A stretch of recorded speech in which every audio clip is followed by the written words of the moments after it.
नमस्कार दोस्तों, वनविक परिवार में आप सभी का दिल खोल कर स्वागत है। दोस्तों, आज की इस वीडियोज़ में हम देखने वाले हैं बीए फर्स्ट सेमेस्टर की हिस्ट्री को लेकर आज की इस वीडियोज़ में डिस्कशन करेंगे। ये जो सवाल है, इन सवाल को हमने पिछली क्लास यानी कि इतिहास की जो 6वीं क्लास है, उनमें देखा था।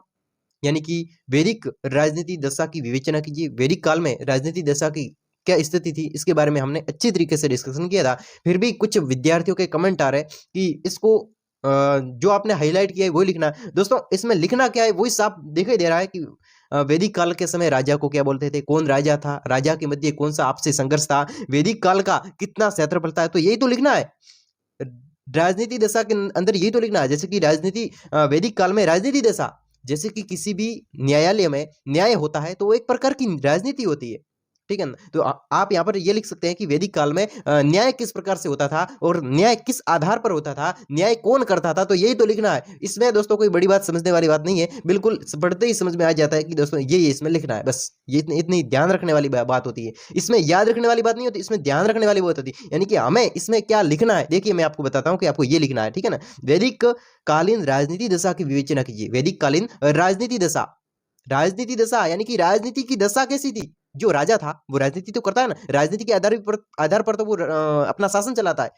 राजनीति की स्थिति के आधार पर किसी भी युद्ध का निर्णय लेता है ना, तो वो भी क्या होता है, एक राजनीति होती है, ठीक है ना। राजनीति का क्षेत्र होता है, संघर्ष का क्षेत्र होता है। तो देखिए इसमें आपको यही तो लिखना है। मैं आपको पुनः बता देता हूं कि आपको लिखना क्या है। देखिएगा, वैदिक काल के बारे में हमें लिखना है, तो वैदिक काल की शुरुआत के कहां से हुई ये भी लिखना है। वैदिक काल की शुरुआत कहां से हुई ये भी आपको लिखना है, साफ साफ बता रहा हूं। देखिएगा, उत्पत्ति कहां से हुई ये भी लिखना। देखिएगा, ऋग्वेद काल की संपूर्ण संस्कृति की जानकारी हमें ऋग्वेद से प्राप्त होती है।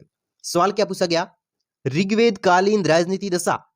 ऋग्वेद कालीन यानी कि दोस्तों वेदों तो जो भी ऋग्वेद, सामवेद, यजुर्वेद, आप वेदों के बारे में तो जानते हैं, ठीक है। तो ऋग्वेद ग्रंथ है, ये क्या है, एक प्रकार का ग्रंथ है जिसमें 1028 मंत्र दे रखे इस ऋग्वेद ग्रंथ के अंदर, ठीक है। ग्रंथ का अर्थ हुआ एक किताब, ठीक है ना, ऋग्वेद की किताब है। तो उस किताब है, उस ऋग्वेद का काल, ऋग्वेद था, ऋग्वेद का जो ऋग्वेद की पुस्तक लिखी गई तब कौन सा काल था, किस प्रकार के लोग थे, किस प्रकार से राजा न्याय करता था, तो ऋग्वेद का काल या काल का अर्थ होता समय। अब तो समझ में आया। देखिएगा, अब समझते हैं। देखिए, ऋग्वेद काल की संपूर्ण जानकारी, ऋग्वेद के समय की संपूर्ण जानकारी, संपूर्ण संस्कृति की जानकारी हमें ऋग्वेद से प्राप्त होती है, ऋग्वेद ग्रंथ से प्राप्त होती है, ऋग्वेद पुस्तक से प्राप्त होती है, बुक से प्राप्त होती है। अब तो समझ में आया। इस इस संस्कृति का उदय, उदय का अर्थ हुआ दोस्तों यहां पर उस संस्कृति का उद्भव, उत्पत्ति, तो वही क्या होती है, उदय, ठीक है ना, सप्त सिंधु प्रदेश में हुआ। अब तो समझ में आया कि ऋग्वेद का काल है वो किस समय उद्भव हुआ, उत्पत्ति हुई, तो ये सप्त सिंध प्रदेश में इसकी उत्पत्ति हुई। ये आपको लिखना है क्योंकि बिल्कुल सिंपल यहां पर दे रखा है। यही कारण है कि सप्त सिंधु प्रदेश में होना, यही कारण है कि ऋग्वेद में सप्त सिंधु प्रदेश का गुणगान किया गया है। दोस्तों, ऋग्वेद की जो पुस्तक है, ऋग्वेद का जो ग्रंथ है, इसके अंदर सप्त सिंधु प्रदेश एक प्रदेश था, एक क्षेत्र था, सप्त सिंधु प्रदेश का उल्लेख किया गया। किसके अंदर, ऋग्वेद पुस्तक के अंदर सप्त सिंधु प्रदेश का उल्लेख किया गया है। तो इससे हमें यह जानकारी प्राप्त होती है कि सप्त सिंधु प्रदेश का गुणगान इसी में किया गया है, जिसका ऋग्वेद में रचना के विषय में विद्वानों ने अनेक मतभेद रहा है, ठीक है ना। ऋग्वेद की रचना के विषय में, ऋग्वेद की रचना किस प्रकार हुई, कब हुई, इसके बारे में, ऋग्वेद की रचना कौन से काल में हुई, इसके बारे में दोस्तों बिल्कुल विद्वानों का मतभेद है। अनेक विद्वानों ने तो मत दे दिया कि तब हुआ, तब हुआ, तब हुआ, लेकिन अलग अलग विद्वानों ने अलग अलग डेट बताई, अलग अलग समय बताया, लेकिन परंतु सामान्य तौर पर यह माना गया कि 500 से 1000 ईसा पूर्व लगभग इसकी रचना हुई। ऋग्वेद की रचना कब हुई, 500 से 1000 ईसा पूर्व ऋग्वेद की रचना हुई, ये तो लिख सकते हैं आप। इसके बाद में आपको लिखना है कि ऋग्वेद में 10 मंडलों, ऋग्वेद है वो 10 मंडलों में विभाजित है। अब ऋग्वेद का जो चापड़ा है, ऋग्वेद की जो पुस्तक है, ऋग्वेद का जो ग्रंथ है वो 10 मंडलों में विभाजित है। अब तो समझ में आया, 10 मंडलों में। और इस ऋग्वेद के चापड़े के अंदर, ऋग्वेद की पुस्तक के अंदर 1028 मंत्र लिखे गए हैं। अब तो समझ में आया, ये आपको लिखना है, ठीक है ना, ये आपको लिखना है, इसलिए मैं जोर जोर से बोल रहा हूं। इस समस्त मंत्रों में ऋग्वेद आर्यों का राजनीतिक, सामाजिक, धार्मिक और आर्थिक जीवन प्रतिबिंब होता है। देखिएगा, जो 1028 मंत्र दे रखे हैं, तो इस 1028 मंत्रों के अंदर हमें यह पता चलता है कि वहां पर यानी कि ऋग्वेद काल में, ऋग्वेद कालीन आर्यों यानी कि ऋग्वेद काल के जो राजा है, जो प्रजा है, तो ऋग्वेद कालीन आर्यों का राजनीतिक, सामाजिक, धार्मिक, राजनीतिक का अर्थ हुआ राजा, राजा जो चुनाव लड़ता है, राजा जो शपथ ग्रहण करता है, राजा जो अपने क्षेत्र में कार्य करवाता, वो एक प्रकार की राजनीति हम उनको गिन सकते हैं। यानी कि तो वही राजनीति का वर्णन हमें 1028 मंत्रों में से देखने को मिलता है। जब 1028 मंत्रों को हम पढ़ते हैं ना, तब हमें राजनीति के बारे में पता चलता है। सामाजिक, वहाँ की समाज के बारे में, वहाँ के सामाजिक वातावरण के बारे में भी हमें जानकारी इस मंत्रों के माध्यम से, ऋग्वेद के अंदर जो मंत्र हैं, इसमें से हमें पता चलता है। आर्थिक जीवन प्रतिबिंब, धार्मिक यानी कि धर्म, कौन से धर्म को मानते थे, कौन से देवता को मानते थे, वो ऋग्वेद में लिखा हुआ है, ठीक है। इसके बाद में आर्थिक जीवन प्रतिबिंब होता है। दोस्तों इस सवाल को मैं दोबारा समझा रहा हूं और अच्छी तरीके से समझाऊंगा। जब तक ये दोस्तों सवाल पूरा नहीं होता है तब तक आपको डिगना नहीं है, तो फिर कहना कि समझ में नहीं आया, ठीक है। अब दोस्तों बढ़ते हैं। अब तो इतना तो समझ में आया, बिल्कुल छोटी सी लाइन थी। ये भी दोस्तों समझ में नहीं आती तो दोस्तों वास्तव में आपकी कंडीशन खराब है। चलिए फिर भी देखते हैं आपको समझ में, तो अब तो मेरी पूरी कोशिश रहेगी। देखिएगा, ऋग्वेद काल की राजनीतिक संस्थाएं, ऋग्वेद काल में किस प्रकार से राजनीति होती थी, तो इसके बारे में जो संस्थाएं होती थी, राजनीति संस्थाएं ऋग्वेद काल की, तो उसको हम देखते हैं। चलिएगा, ऋग्वेद काल की राजनीतिक दशाओं का संक्षिप्त विवरण, राजनीतिक संगठन। ऋग्वेद काल में राजनीतिक संगठन भी हुआ करते थे। राजनीति के संगठन, संगठन का अर्थ हुआ ग्रुप, ग्रुप का अर्थ हुआ समूह। अब तो समझ में आया? राजनीतिक संगठन यानी कि राजनीति का समूह, राजनीति का एक गठन, संगठन। ऋग्वेद के भौगोलिक विकास से ज्ञात होता है। दोस्तों ऋग्वेद का जो भौगोलिक विकास, जैसे कि ऋग्वेद का जो काल था, तो ऋग्वेद के काल के जो लोग थे वो कितने क्षेत्र में बैठे थे, कितने क्षेत्र में फैले हुए थे, तो वो होगा भौगोलिक विकास से हमें ज्ञात होता है कि आर्यों ने कुंभा, जो आर्य थे ना, उन्होंने कुंभा यानी कि काबुल, कुमु यानी कि कुरम, गोमती यानी कि गोयल, सुवस्तु यानी कि स्वात, सिंधु यानी सिंध, विस्तस्ता यानी कि जेलम, अस्किनी यानी कि चिनाव, पुरुषनी यानी कि रावी, विषाण विपास यानी कि व्यास, समुद्र यानी सतलज, सरस्वती, यमुना और गंगा नदी आदि, गंगा नदी तथा उसके विभागों में पूर्ण परिचय प्राप्त कर लिया है। ऋग्वेद काल में भौगोलिक विकास के सत्र में जो भी जितनी भी नदियां थी, उस नदियों के बारे में संपूर्ण परिचय प्राप्त कर लिया गया था। ऋग्वेद में हिमाच्छादित पर्वतों के उल्लेख से अनुमान लगाया गया है कि वे हिमालय प्रदेश में रहते थे। ये समझ में आई लेकिन कि ऋग्वेद में हिमाच्छादित का अर्थ क्या हुआ? हिम का अर्थ हुआ बर्फ, हिमाच्छादित, हिम से आवृत पर्वत, ऐसा पर्वत जिस पर हिम हो, जिस पर बर्फ हो, तो उसे कहेंगे हिमाच्छादित पर्वत के उल्लेख ऋग्वेद का जब हम चौपड़ा पढ़ते हैं ना, तब हमें वहां पर यह मिलता है कि ऋग्वेद ऋग्वेद के अंदर हिमाच्छादित पर्वत का उल्लेख किया गया। उस चौपड़े के अंदर हिमाच्छादित एक बर्फ वाले पर्वत का उल्लेख किया गया है। इससे अनुमान लगाया गया कि वे हिमालय प्रदेश में रहते थे। इस प्रकार से आपको समझाया ना, तो आपको समझ में आता है। बाकी इस प्रकार से समझाए जाएंगे ना, तो दोस्तों आपको रेगुलर कॉलेज अटेंड करनी है और रेगुलर पढ़ना पड़ेगा, ठीक है ना। बिल्कुल बीए की तैयारी करने वाले 1 महीने के अंदर कर लेते हैं। जैसे ही नोटिफिकेशन आता है कि आपका एग्जाम है, तब वो लग जाते हैं, बिल्कुल अच्छी तरीके से लग जाते हैं और 1 महीने के अंदर अच्छे परसेंटेज के साथ में पास हो जाते हैं। फिर भी दोस्तों कुछ विद्यार्थी ऐसे हैं जो बिल्कुल अपने को कुछ समझते भी नहीं है। बिल्कुल अपनी तैयारी को बनानी चाहिए, ठीक है ना। बीए करने चाहिए कुछ नहीं, अपनी कंपटीशन को तैयारी धार देने चाहिए, कुछ अच्छा कर सकते हैं। बाकी बीए तो महीने में भी तैयारी करने वाले लोग करते हैं, ठीक है। ऋग्वेद में हिमाच्छादित पर्वतों का उल्लेख मिलता है। इससे हमें ये पता चलता है, ये अनुमान लगाया जाता है कि वे हिमाचल प्रदेश में रहते थे। ये तो समझ में आया ना कि ऋग्वेद काल के जो लोग थे, वो हिमालय प्रदेश के अंदर रहते थे। समझ में आया? कौन से प्रदेश में? ऋग्वेद काल के लोग हैं, वो हिमाच्छादित प्रदेश के अंदर रहते थे। ये कैसे पता चला कि हिमाच्छादित? ऋग्वेद चौपड़े के अंदर से हमें हिमाच्छादित पर्वतों का उल्लेख मिलता है, जिससे अनुमान लगाया जाता है कि वे लोग हैं वो हिमाचल प्रदेश में रहा करते थे। इन्हें अपने आर्य प्रतिद्वंदियों से पूर्व की ओर तथा आर्य प्रतिद्वंदियों से पश्चिम की ओर संघर्ष करना पड़ा। अब समझ में आया? इन्हें यानी कि ऋग्वेद काल के जो लोग थे, ऋग्वेद काल के जो राजा थे, इन्हें अपने आर्य प्रतिद्वंद्वों यानी कि दोस्तों प्रतिद्वंदी यानी जो विरोध में लड़ता है, जो विरोध का कार्य करता है, प्रतिद्वंदियों से पूर्व की ओर और आर्य प्रतिद्वंदियों से पश्चिम की ओर संघर्ष करना पड़ा। समझ में आया? एक तो पूर्व की ओर संघर्ष करना पड़ा और एक पश्चिम की ओर संघर्ष यानी कि लड़ना, संघर्ष का अर्थ है लड़ना पड़ा, ठीक है। इसके बाद में दिवोदास तथा सुदास इसके प्रमुख शासक थे। ऋग्वेद काल के लोगों के दिवोदास और सूरदास प्रमुख शासक हुआ करते थे। शासक का अर्थ क्या हुआ? राजा, ठीक है। ऋग्वेद से ज्ञात होता है, ऋग्वेद से हमें ये ज्ञात होता है, ऋग्वेद का चौपड़ा हम पढ़ते हैं तो हमें ये ज्ञात होता है, ये पता चलता है कि अनार्यों को पराजित करने के बाद आर्यों के विभिन्न वंशों में संघर्ष की स्थिति उत्पन्न हो गई। ऋग्वेद से हमें ये ज्ञात होता है कि अनार्यों से पराजित होकर, दोस्तों यहाँ पर जो दे रखे हैं ना, अनार्य, अनार्य, आर्य, पूर्वी आर्य और पश्चिमी आर्य, तो उनमें से अनार्यों से पराजित होकर यानी कि उससे हारने के बाद में आर्यों के विभिन्न वंशों में संघर्ष की उत्पत्ति है वो हो गई। और साथ ही साथ ऐसा अनुमान लगाया जाता है कि सुदास की विस्तृत विजयों के कारण, दोस्तों ऐसा अनुमान लगाया था कि सुदास सुदास कौन था? राजा था। कौन था? राजा था। किसका राजा था? जो वैदिक काल के जो लोग हुआ करते थे, आर्य हुआ करते थे, उनमें एक राजा है सुदास। तो उस सुदास की विस्तृत विजयों के कारण अनेक आर्य प्रतिद्वंदी उससे ईर्ष्या करने लगे। सुदास ने अनेक सारा राज्य जीत लिया। विस्तृत विजयों, विस्तृत का अर्थ हुआ फैला हुआ, फैली हुई, यानी कि बिल्कुल अनेक क्षेत्रों में फैली हुई विजय, जीत के कारण, विजय का अर्थ हुआ जीत के कारण, सुदास की विस्तृत जीत के कारण अनेक आर्य प्रतिद्वंदी उससे ईर्ष्या करने लगे। आर्य प्रतिद्वंदी थे, प्रतिद्वंदी का अर्थ हुआ सामने लड़ने वाला, विपरीत लड़ने वाला, है नहीं, हमारा दुश्मन यानी कि प्रतिद्वंदी, वही होता है प्रतिद्वंदी, सामने लड़ने वाला। तो सूरदास की अनेक विजय हो गई। इस विजय से जलते हुए जो उसके सुदास के जो विपरीत लोग हैं, उसके प्रतिद्वंदी लोग हैं, वो ईर्ष्या यानी कि दोस्तों घृणा करने लगे, ठीक है ना।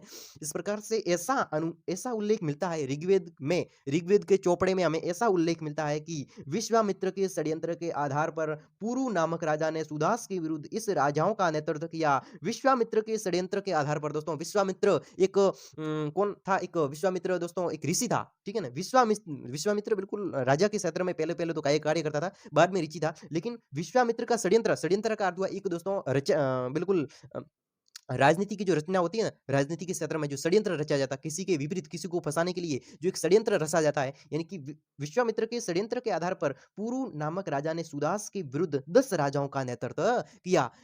विश्वामित्र ने षड्यंत्र किया, एक नीति बनाई, उसके एक नियम बनाया, एक गुप्त नियम षड्यंत्र बनाया, और उसके आधार पर, इस विश्वामित्र के नियम के आधार पर पुरु नामक राजा, एक राजा था, राजा का नाम था पुरु, और पुरु नामक राजा ने सुदास के विरुद्ध 10 राजाओं का नेतृत्व, सुदास के विरुद्ध, जो राजा सुदास है, ये अनेक बार जीत चुका है, तो इसके विरुद्ध विश्वामित्र ने ऐसा षड्यंत्र रचा कि पुरु नामक राजा ने सुदास के विरुद्ध 10 राजाओं का नेतृत्व किया। वशिष्ठ ने सुदास की सहायता की। महर्षि वशिष्ठ एक मुनि था, ठीक है ना, एक संत था। अब तो समझे, वशिष्ठ ने सुदास की सहायता की। सुदास कौन था? ये वाला, ये अनेक विजय हो चुकी है इसकी, बहुत सारे क्षेत्रों में विजय हो चुकी है, ये जीत चुका है, और इस जीतने वाले के विरुद्ध में महर्षि विश्वामित्र ने षड्यंत्र रचा, और इस विश्वामित्र ने षड्यंत्र के आधार पर पुरु नामक राजा ने सुदास के विरुद्ध में 10 राजाओं का नेतृत्व किया, और वशिष्ठ ने सुदास की सहायता की। दोस्तों ये विश्वामित्र है, वो सुदास के विरुद्ध कार्य कर रहा है, लेकिन विश्वामित्र है वो सुदास के साथ में है, समझ रहे हो। सुदास की सहायता की, यानी कि इस राजा की सहायता की, सुदास की सहायता की, फलत उसकी विजय हुई। दोस्तों फलत उसकी विजय हुई, किसकी विजय हुई? सुदास की विजय हुई, ठीक। और संपूर्ण ऋग्वेद भारत पर उसका अधिकार हो गया। दोस्तों सुदास का संपूर्ण ऋग्वेद भारत पर क्या हो गया? अधिकार हो गया। कालांतर में भरतों और पुरुषों के बीच में मित्रता हो गई। भरतों और पुरुषों, पुरुओ, दोस्तों ये भी दोनों एक राजा होंगे। इतनी डिटेल अगर आपको चाहते हैं कि ये कौन है भरतो और पुरुचो, ये कौन है, तो आपको दोस्तों किताब पढ़नी पड़ेगी, ठीक है ना। किताब के आधार पर एक आपको बिल्कुल लेक्चरर के हाथों में जाना पड़ेगा, ठीक है ना, जो आपने कॉलेज में फीस भरी उसके आधार पर, तो इसके अच्छी तरीके से बाकी आपको तो केवल लिखना होता है, इतना भी समझने लायक बात नहीं, समझने की बात है। कालांतर में भरतों और पुरुषों के बीच में मित्रता हो गई। दोनों मिलकर कुरु नामक एक नया कुल बनाया। दोनों ने एक कुरु नामक नया कुल बनाया। कुरु जन के पांचालों के साथ में मिलकर गंगा के मैदान में शुक्त स्थापना, ये आपको नहीं लिखना है, इसके बारे में आपको लिखना है, आपको बस यहीं तक लिखना है कि उसकी क्या होगी, ऋग्वेद भारत में उसका अधिकार हो गया, यहीं तक लिखना है। यानी कि सुदास ने उसकी सहायता की, वशिष्ठ, ये आपको बताना पड़ेगा, वशिष्ठ ने सुदास की सहायता की, और वशिष्ठ की पूरे पूरे संपूर्ण भारत, वैदिक भारत पर अधिकार हो गया। बस इतना लिखना है। इसके बारे में आपको दोस्तों अंत तक जुड़े रहना, जब तक प्रश्न खत्म नहीं होगा तब तक दोस्तों आज छोड़ेंगे नहीं, देखिएगा। इसके बाद में ऋग्वेद काल में राजनीतिक संगठन का प्रमुख ये दोस्तों लिखने वाली बात है, ठीक है ना। ऋग्वेद काल में राजनीतिक संगठन का प्रमुख आधार कुल या परिवार था। ऋग्वेद काल था ना, तो ऋग्वेद काल के अंदर राजनीतिक संगठन, एक राजनीति के संगठन यानी कि समूह, राजनीति के समूह का प्रमुख आधार कुल या फिर परिवार था। एक कुल या फिर परिवार के आधार पर एक राजनीतिक संगठन को बनाया जाता है। परिवार के मुखिया को, दोस्तों जो परिवार होता है ना, परिवार के मुखिया को कुलाप या फिर गृहपति कहा जाता है। आपको ये याद रखना है, परिवार के मुखिया को गृहपति कहा जाता था, ये आपको याद रखना है। इसके बाद में ये आपको लिखना है एग्जाम में यूं कई कुलों या परिवारों कई कुल या फिर परिवार, कुल और परिवार मिलकर राजनीतिक संगठन बनता था। कुल और परिवार मिलकर राजनीतिक संगठन बनता था और परिवार का जो मुखिया हेड होता है तो वो गृहपति कहा जाता है। क्या कहा जाता है उसको? गृहपति कहा जाता है। और कुलों या परिवारों से मिलकर दोस्तों, कुल और परिवार से मिलकर, अनेक कुल और परिवार मिलकर एक गांव का निर्माण करता है, एक ग्राम बनता है जिनका शासन संचालन कौन करता है? गांव। देखिए, अनेक सारे परिवार और कुल मिलकर एक गांव का निर्माण होता है और गांव का जो मुखिया होता है, गांव में जो सरपंच होता है, गांव का जो नियंत्रण करता है, ठीक है ना, गांव का जो मैनेजमेंट होता है ना, पूरे पूरे गांव का मैनेजमेंट, यानी कि कहां पर विकास कराना है, कहां पर नहीं कराना है, इस प्रकार की जो पूरी पूरी सरपंच के हाथों में होता है। तो उसी प्रकार गांव का जो मुखिया होता है तो वो ही क्या होता था? उसको क्या कहते हैं? ग्रामीण कहा जाता था। ऋग्वेद काल में गांव के मुखिया को ग्रामीण कहते थे, तो वही संचालन किया करता था।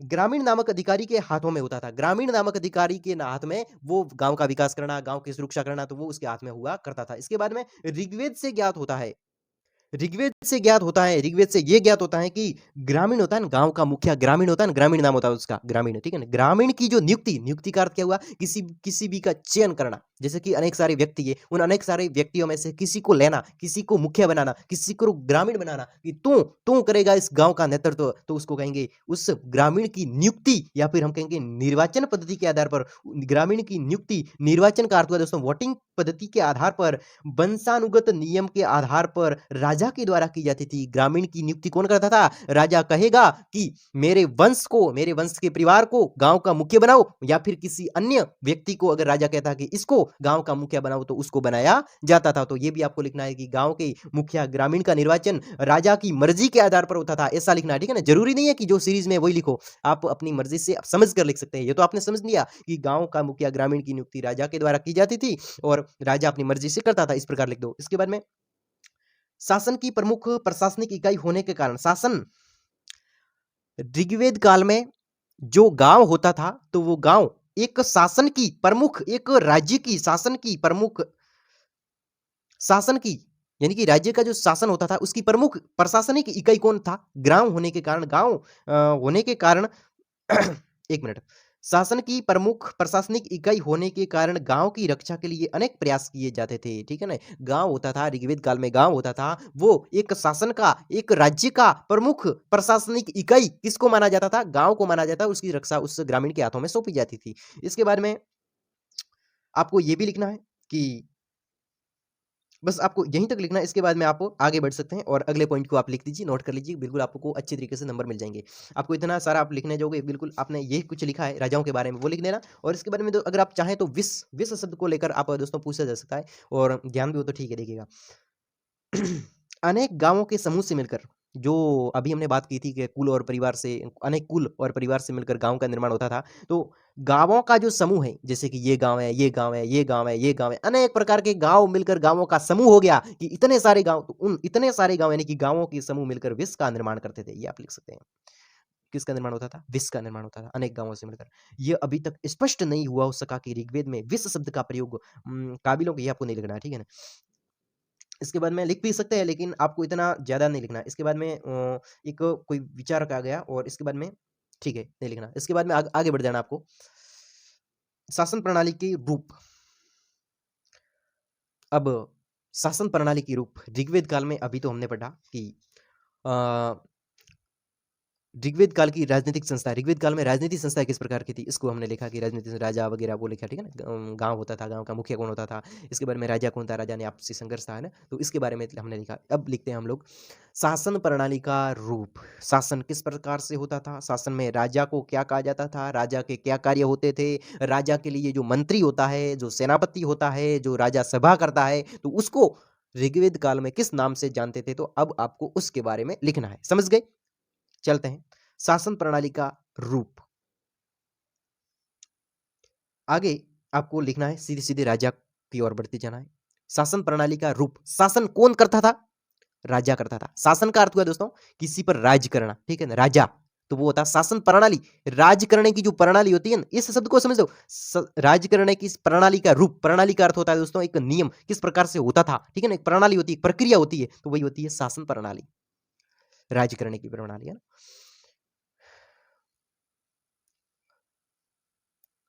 चलिए, राजा, ऋग्वेदिक शासन प्रणाली के अंतर्गत राजा का एक महत्वपूर्ण स्थान था। ऋग्वेद काल में जब हम मंत्रों को पढ़ते हैं तो हमें यह पता चलता है कि ऋग्वेद शासन प्रणाली के अंदर राजा का एक महत्वपूर्ण स्थान होता था। राजा एक महत्वपूर्ण होता था, ये तो लिख सकते हो। इसमें याद करने की थोड़ी बात है कि राजा एक महत्वपूर्ण शासक होता था, ये कोई याद करने की बात है। इसमें मेन फैक्ट होते हैं वो याद करने। ये तो आपको लिखना है कि राजा के बारे में लिख रहे हैं, तो ऋग्वेद काल में राजा होता था, एक महत्वपूर्ण स्थान होता था। राजा की सीट होती थी ना, वो बहुत ही महत्वपूर्ण होती थी, इस प्रकार भी लिख सकते हैं। ठीक है, राजा की गद्दी बिल्कुल महत्वपूर्ण होती थी, इस प्रकार लिख सकते हैं। जरूरी थोड़ा ये कि सेम लिखनी लाइन।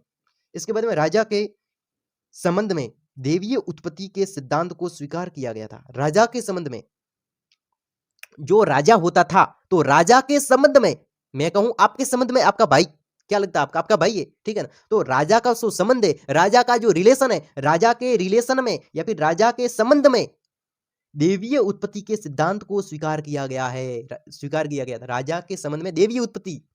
राजा एक देव के समान है, राजा एक भगवान के समान है, इस प्रकार की मान्यता उस राजा को प्रदान की गई या फिर उसको स्वीकार किया गया था। अब समझे, वह शान और शौकत के साथ रहता था।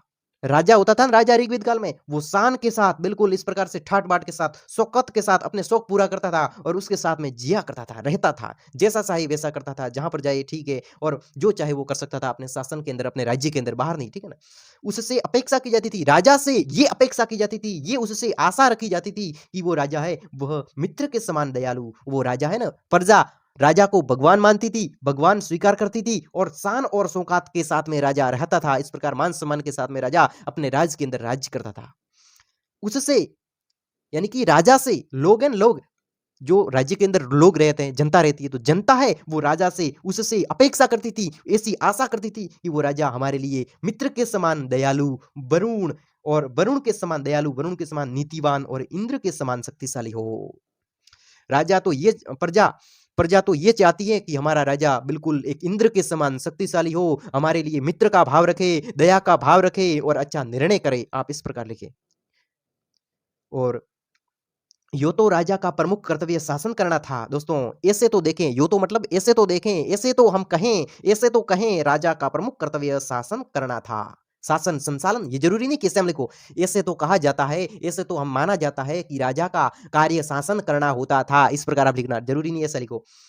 परंतु उल्लेखनीय है कि शासन प्रणाली के पृथक्करण होने के कारण यहाँ पर राज्य के विभिन्न भिन्न कर्तव्य निर्धारित किए गए थे। दोस्तों यहाँ पर ये तो उल्लेखनीय है कि शासन प्रणाली के पृथक पृथक होने के कारण, शासन प्रणाली के अलग अलग होने के कारण, शासन की जो प्रणाली है, शासन की जो प्रक्रिया है, राज्य करने की जो प्रक्रिया है, वो अलग अलग होने के कारण यहाँ पर राजा के भिन्न भिन्न कर्तव्य निर्धारण किए गए। राजा के अलग अलग कार्य, कर्तव्य यानी कि कार्य, राजा के अलग अलग कार्य निर्धारित किए गए। राजा ऋग्वेद में राजा के कर्तव्य का कोई क्रमिक और प्रत्यक्ष विवरण प्राप्त नहीं हुआ है। दोस्तों यहाँ पर यह बताया जा रहा है कि राजा के कर्तव्य, राजा जैसे कि हमारा कर्तव्य है कि हम कॉलेज में पढ़ते हैं, हम बीए फर्स्ट सेमेस्टर के स्टूडेंट हैं, इसलिए हमारा कर्तव्य बनता है कि हम पढ़े, हम अच्छे अंकों के साथ में पास हो, हमें अच्छे अंक के साथ में फर्स्ट ईयर की मार्कशीट प्राप्त हो।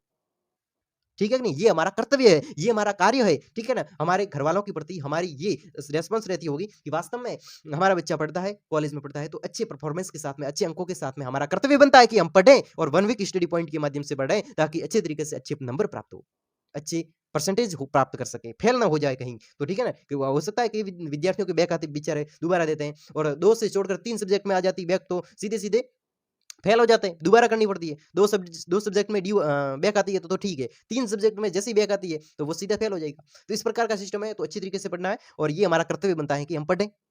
कर्तव्य का अर्थ हुआ काम करना, तो राजा का, ऋग्वेद काल में राजा का ये कर्तव्य होता था। ये एक कर्तव्य का कोई क्रमिक और प्रत्यक्ष विवरण नहीं प्राप्त होता है। दोस्तों राजा का क्या कार्य होना चाहिए, ऐसा ऋग्वेद के पुस्तक में हमें प्राप्त नहीं होता है। ऋग्वेद के अंदर, ऋग्वेद की पुस्तक के अंदर हमें ये प्राप्त नहीं होता कि राजा का कर्तव्य क्या होना चाहिए, राजा का कार्य क्या होना चाहिए, इसके बारे में क्रमिक यानी कि क्रम के रूप में, और प्रत्यक्ष यानी कि एकदम सीधे सीधा विवरण हमें प्राप्त नहीं हुआ है। परंतु की परंतु फिर भी अनेक मंत्रों से ज्ञात होता है। ऋग्वेद के मंत्र के आधार पर हमने ये लाइनें लिखी, ऋग्वेद में मंत्र को पढ़ा और हमने ये जानकारी प्राप्त की, यानी कि गांव को वो कहते हैं, गांव का मुखिया वो होता था, इस प्रकार से हमें जानकारी मिलती है। ऋग्वेद के मंत्रों से, फिर भी हमें ऋग्वेद के मंत्रों से ज्ञात होता है कि प्रजा की रक्षा करना। राजा का कार्य क्या होता था? प्रजा की रक्षा करना। हम मंत्र पढ़ते हैं ना ऋग्वेद में, तब हमें ये पता चलता है, ये ज्ञात होता है कि प्रजा राजा का कार्य प्रजा की रक्षा करना, शत्रुओं पर विजय प्राप्त करना। जो भी राज्य पर आक्रमण करते हैं, जो भी शत्रु राज्य पर अधिकार करना चाहते हैं, उस पर विजय प्राप्त करना और खुद की रक्षा करना, प्रजा की रक्षा करना। धर्म की स्थापना करना दोस्तों, जैसे कि धर्म की स्थापना करना, जैसे कि मैं कहूँ दूं कि एक राज्य राजा है, ठीक है, राजा का जो राज्य होता है, राज्य के अंदर किसी धर्म की स्थापना कर दे, ठीक है, किसी धर्म से रिलेटिव किसी भवन का निर्माण कर, जैसे कि मंदिर का निर्माण कर दिया, एक धर्म के प्रति है ना, तो धर्म की स्थापना करना, धर्म को बढ़ावा देना। तो धर्म की यानी कि हमारे राज्य में केवल हिंदू का राज्य होगा, हमारे राज्य के अंदर केवल और केवल मुस्लिम परिवार रहेंगे और नहीं, यानी कि धर्म की स्थापना करना, ये राजा का कार्य होता था। और शास्त्रों के अनुसार व्यवहार करना राजा का ये भी कार्य होता था कि शास्त्रों के अनुसार, शास्त्र क्या होता है?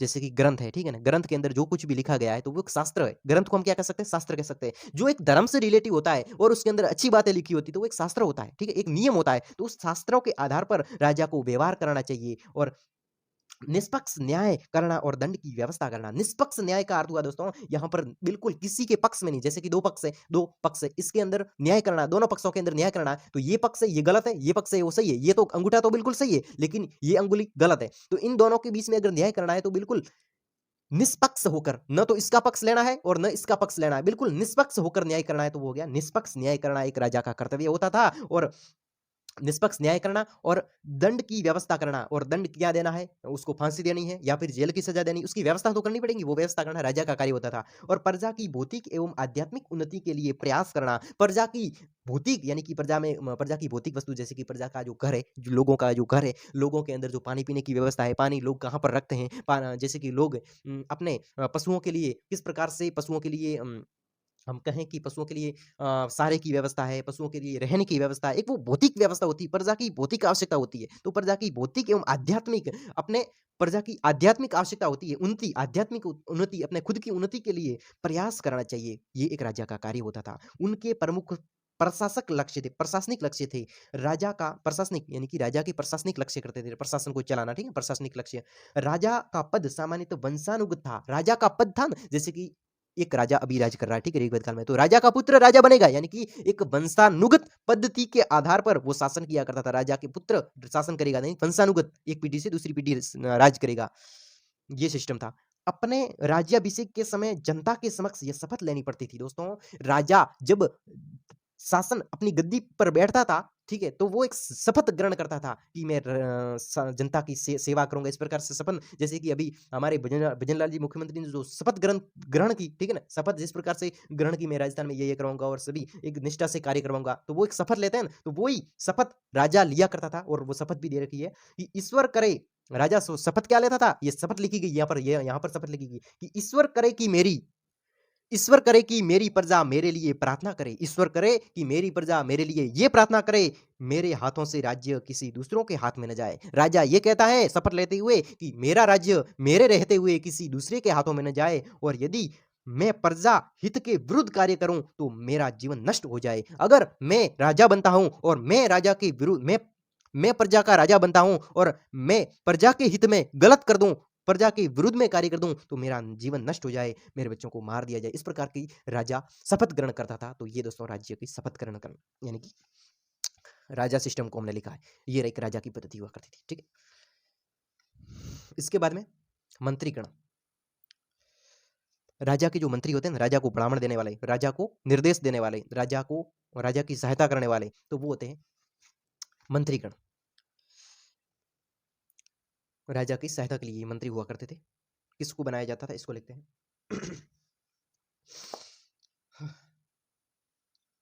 चलिए तो अब बढ़ते हैं मंत्रीगण की ओर। प्रशासनिक कार्यों में राजा की सहायता के लिए अनेक मंत्री की नियुक्ति की जाती थी। प्रशासनिक कार्यों के लिए जो भी राजा के राज्य में कार्य होते हैं, तो उस प्रशासनिक कार्यों में राजा की सहायता के लिए अनेक मंत्री की नियुक्ति की जाती थी। राजा की सहायता के लिए मंत्रियों की नियुक्ति की जाती थी। ये तो लिखना है, इसमें कोई समझने वाली बात नहीं है कि राजा की सहायता के लिए मंत्रियों को नियुक्त किया जाता था, बनाया जाता था।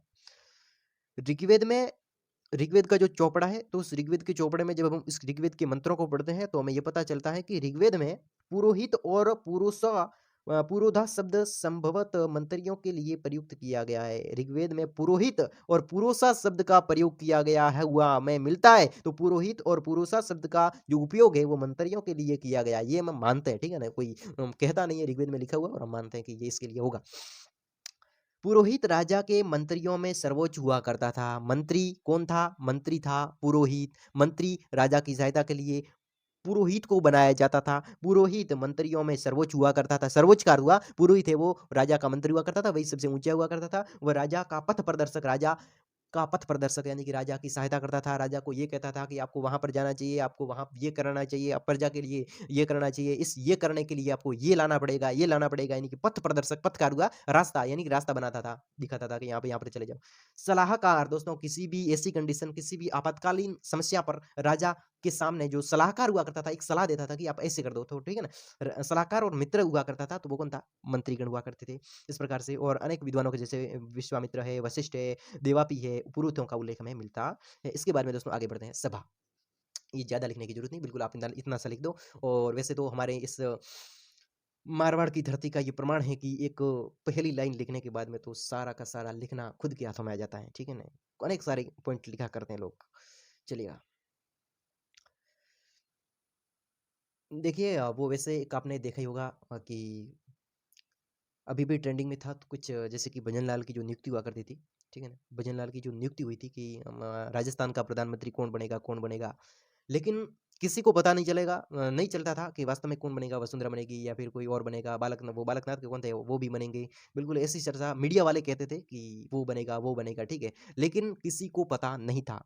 इसलिए वो कुमार गौरव सर कह रहे थे कि जितने गप्पे बीए की उत्तर पुस्तिका में नहीं लिखे, जितने गप्पे उत्तर पुस्तिका में नहीं लिखे बीए की उत्तर पुस्तिका में, उतने से ज्यादा गप्पे मीडिया वालों ने लगा दिए मुख्यमंत्री को लेकर। इस प्रकार की लाइनें लिखी हुई मिली थी, है ना। बिल्कुल। तो चलिए आगे बढ़ते हैं सभा को लेकर। तो वही बात यहाँ पर होती है कि बिल्कुल थोड़ी सी लाइन अगर आप बीए वालों के हाथ में आ जाती है कि ये है इसकी पहली लाइन, तो बाद में तो खुद लिख के गप्पे चलती रहती है। लेकिन गप्पों के अंदर भी लिखना, पढ़ना तो पड़ता है कि वास्तव में मैंने पढ़ा है तो मुझे ये याद है। मैं इसके बारे में यानी कि मैं वैदिक कालीन प्रशासनिक व्यवस्था के बारे में मैं लिख सकता हूँ, तो कुछ कुछ पढ़ा हुआ होना चाहिए, बिल्कुल ऐसे तो हो ही नहीं सकता। इसके बाद में सभा, ऋग्वेद का जो ग्रंथ है उसके अंदर सभा, जो सभा हुआ करती थी, सभा नामक एक राजनीतिक संगठन का उल्लेख मिलता है। ऐसा प्रतीत होता है कि सभा शब्द का प्रयोग सम्मेलन के पर्यायवाची के रूप में किया गया है। ऋग्वेद में सभा नामक राजनीतिक संगठन का उल्लेख हुआ है। ऋग्वेद, अब हम पढ़ रहे हैं सभा को, यानी कि ऋग्वेद काल में सभा को क्या कहा जाता था, सभा को क्या बोलते थे? तो ऋग्वेद काल में सभा नामक राजनीतिक संगठन का उल्लेख हुआ है। ऐसा प्रतीत होता है जब हम ऋग्वेद के मंत्रों को पढ़ते हैं तो हमें ऐसा प्रतीत होता है, ऐसा लगता है कि सभा शब्द का प्रयोग सम्मेलन के लिए पर्यायवाची के रूप में किया गया है। सभा को सम्मेलन भी कहा जाता था। ऋग्वेद काल में सभा को सम्मेलन भी कहा जाता था, क्योंकि ऋग्वेद में सम्मेलन कक्ष को सभा, ऋग्वेद में जो सम्मेलन कक्ष होता था उसको सभा, और सभा के प्रमुख व्यक्ति को सभा सह, और सभा के योग्य व्यक्ति को, सभा का जो योग्य व्यक्ति होता है उसे सभा कहा गया। इस प्रकार आप लिख सकते हैं। आगे बढ़ते हैं। समिति, ऋग्वेद काल में समिति को क्या कहते थे? समिति, ऋग्वेद में समिति नामक एक अन्य राजनीतिक संगठन का उल्लेख मिलता है। ऋग्वेद में नामक संगठन का भी उल्लेख मिलता है। समिति, ऋग्वेद में कहा गया है कि राजा अपनी शक्ति के साथ समिति से भेंट करके उसका हृदय जीत लेता था। राजा होता था ऋग्वेद में कि राजा अपनी शक्ति के साथ समिति से भेंट करता था और हृदय जीत लेता था। समिति के प्रस्तावों के प्रभाव, समिति के प्रभावों को प्रभावित करता है। ऋग्वेद में एक अन्य स्थान पर कहा गया, राजा तथा समिति के बीच में मंत्र, मन चित्त नीति, मन हृदय का प्रयत्नों की एकाग्रता के लिए प्रार्थना की गई है। ठीक है, इस प्रकार से आप लिख सकते हैं कि समिति को क्या कहते थे? सभा, तो समिति को कहते थे, देखिए एक मिनट, समिति के बारे में तो ये आप लिख देना कि ऋग्वेद में समिति नामक संगठन, राजनीतिक संगठन का हमें उल्लेख मिलता है। इसके बाद में लिख देना, ऋग्वेद में राजा अपनी शक्ति के साथ में जनता से भेंट करता था और हृदय जीत लेता था, और समिति के प्रस्तावों समिति के प्रस्तावों को प्रभावित करता था। समिति जो भी प्रस्ताव रखती थी उसको प्रभावित करता था, उसका उत्तर दे देता था। ऋग्वेद में ही एक अन्य स्थान पर कहा गया है कि राजा तथा समिति के बीच में मंत्र, मन, चित्त, प्रयत्नों का एकाग्रता से प्रार्थना की जाती थी। इसके बाद में आप आगे लिख सकते हैं इसको छोड़कर। चलिए, प्रशासनिक अधिकारी। ऋग्वेद काल में प्रशासनिक अधिकारी को क्या कहते थे? ऋग्वेद में सेनापति, पुरोहित, ग्रामीणी नामक प्रशासनिक अधिकारियों का उल्लेख किया गया है ऋग्वेद काल में। सेनापति ऋग्वेद काल में जब हम ऋग्वेद के मंत्रों को पढ़ते हैं तो वहां पर हमें सेनापति, पुरोहित, ग्रामीण नामक प्रशासनिक अधिकारियों का उल्लेख मिलता है। सेनापति संभवतः सेना का सर्वस्व हुआ करता था। उसकी नियुक्ति राजा के द्वारा हुई करती थी। अब आगे बढ़ते हैं न्याय। दोस्तों इस प्रकार से बढ़ेंगे तो काफी टाइम लगेगा। न्याय को देखते हैं, न्याय कौन करता था? ऋग्वेद से उस समय की न्याय व्यवस्था के विषय में बहुत जानकारी कम मिलती है, कम जानकारी मिलती है, ये तो लिख सकते हैं उनके ऋग्वेद में न्याय के बारे में जानकारी बिल्कुल कम मिलती है। और उल्लेख यहाँ के उल्लेखों से ज्ञात होता है कि राजा राजा पुरोहित प्रमुख न्यायाधीश थे। ये आपको लाइन लिखनी है कि राजा और पुरोहित प्रमुख न्यायाधीश हुए करते थे और न्याय का उद्देश्य सुधारात्मक था। न्याय का कैसा उद्देश्य था? सुधारात्मक था, आदर्शवादी था। न्याय कैसे? सुधारात्मक, बिल्कुल सुधारीय तरीके से, सुधार वाले तरीके से, और आदर्श एक अच्छे तरीके से, आदर्शवादी तरीके से। ऋग्वेद में न्याय के नियमों के लिए धर्मन शब्द का उपयोग किया गया है। ऋग्वेद काल में न्याय करने के लिए ये जो नियम होते थे, न्याय है वो इस नियम पर किया जाएगा, इसके लिए धर्मन शब्द का उपयोग किया गया है। भारत में जो न्याय होता है उस वो कानून करता है ना, एक न्यायालय करता है, तो वो न्यायालय के नियम होते हैं। तो उस समय न्यायालय के क्या होते हैं? एक धर्मन हुआ करते थे, नियमों को धर्मन कहते थे। इसके बाद में चोरी, डकैती, ठगी, लूटपाट वैदिक काल के प्रमुख अपराधी हुआ करते थे। ये लिख सकते हैं इसका। जैसे कि कभी-कभी रात्रि के समय गायों, बैलों का अपहरण भगा कर ले जाते थे। और ऋग्वेद में एक व्यक्ति दत्तदाय, ठीक है ये नहीं लगाना। युद्ध नीति, युद्ध के समय नीति होती है, युद्ध नीति ऋग्वेद में। युद्ध आर्यों का महत्वपूर्ण लक्ष्य हुआ करता था। युद्ध था ना, आर्यों का महत्वपूर्ण लक्ष्य युद्ध हुआ करता था। आर्य जातियों ने विदेशियों के साथ में संघर्ष नहीं किया, अपितु वे राज्य के अधिकार को लेकर परस्पर संघर्ष करते रहे। उसके पास में कोई स्थायी सेना नहीं थी। ऋग्वेद में आर्य एक महत्वपूर्ण लक्ष्य, आर्यों का एक महत्वपूर्ण लक्ष्य हुआ करता था। ऋग्वेद में आर्यों का एक महत्वपूर्ण लक्ष्य हुआ करता था। आर्य जातियों ने विदेशियों के साथ संघर्ष नहीं किया, अपितु राज्य के अधिकार के लिए परस्पर लड़ते रहे। और उसके पास में कोई स्थायी राजधानी नहीं थी, कोई स्थायी सेना नहीं थी। किसके पास में? आर्य राजा के पास में कोई स्थायी सेना नहीं थी, खुद की सेना नहीं थी, बिल्कुल। आवश्यकता अगर पड़ती है सेना की तो उसी राज्य की जनता शस्त्र लेकर धारण करके सेना का निर्माण करती थी। ये आपको लिखना है। सेना में पैदल सैनिक हुआ करते थे, जिसके लिए बाद में पति शब्द का इस्तेमाल किया गया। रथ पर सवार सैनिकों के लिए रथिन शब्द का उपयोग किया गया। ये आपको लिखना है। इसके बाद में आप दोस्तों वीडियो को रोक कर खुद भी पढ़ सकते हैं। दोस्तों अब आप ये नहीं कह सकते कि समझ में नहीं आया, बिल्कुल अच्छी तरीके से समझाया। फिर भी नहीं आया तो एक बार पुनः वीडियोस को रिवाइज कीजिए। और फिर भी नहीं आया तो आपको ब्रह्मा जी आकर समझाएंगे। ठीक है, तो मिलता हूँ नेक्स्ट वीडियोस में, तब तक के लिए दोस्त को अनुमति देवे। धन्यवाद।